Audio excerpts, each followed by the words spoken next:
Oh, yes, it's that time of year. It's that time of year. I'm seeing the photos up on Facebook and a lot of proud parents out there. College degrees being passed out here, there, and everywhere. Well, the folks over at Reason, they put together some interesting numbers. This is something that I've talked about on our program for some time. Understanding that a college degree is a major expense. And it's not expense, it's the wrong way of putting it. You don't want it to be an expense, you want it to be an investment. And like all investments, you want a return on that investment. Well, let's take a look at some of the numbers. Okay. Three quarters, 75% of all bachelor's degrees have a positive return on investment. 75%. That's not bad. But again, 25%, not so much. So there's some study was done. They examined data from 50,000 degree and certificate programs at thousands of American colleges and universities. And they basically, what they looked at was how much kids were earning right after graduation, as also how much they were making 10 years later. 31% of students are right now enrolled in a program with a negative return on investment. The earnings benefits are not going to compensate the cost of pursuing this degree. Again, 77% of bachelor's degrees and doctoral and professional degrees have positive return on investment. 57%, it's amazing to me because this is a big moneymaker for colleges and universities.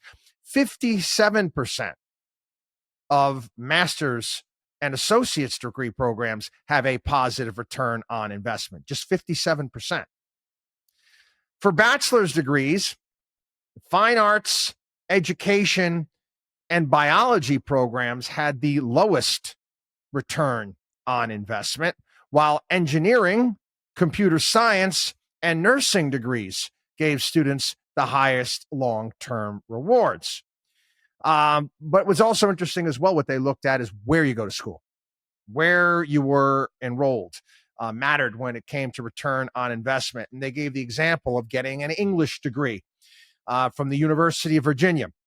And it had a $581,925 positive return on investment.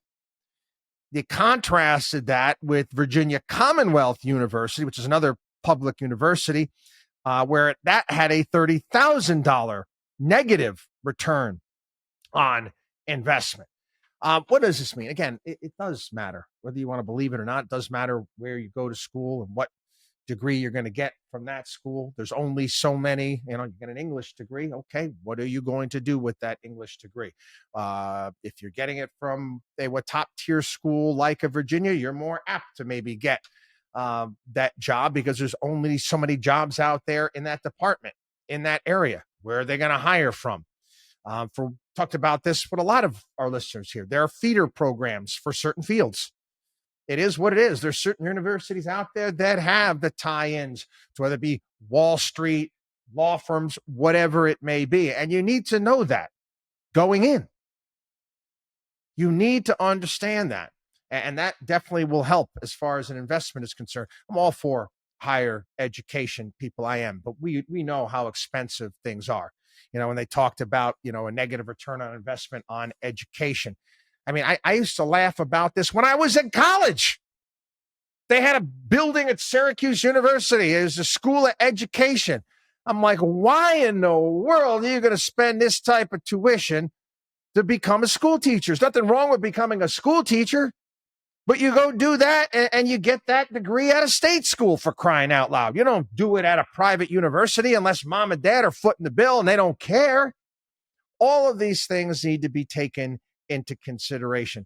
One of the biggest problems we have right now with society, it's filtering through to everything else, is all of this student debt out there.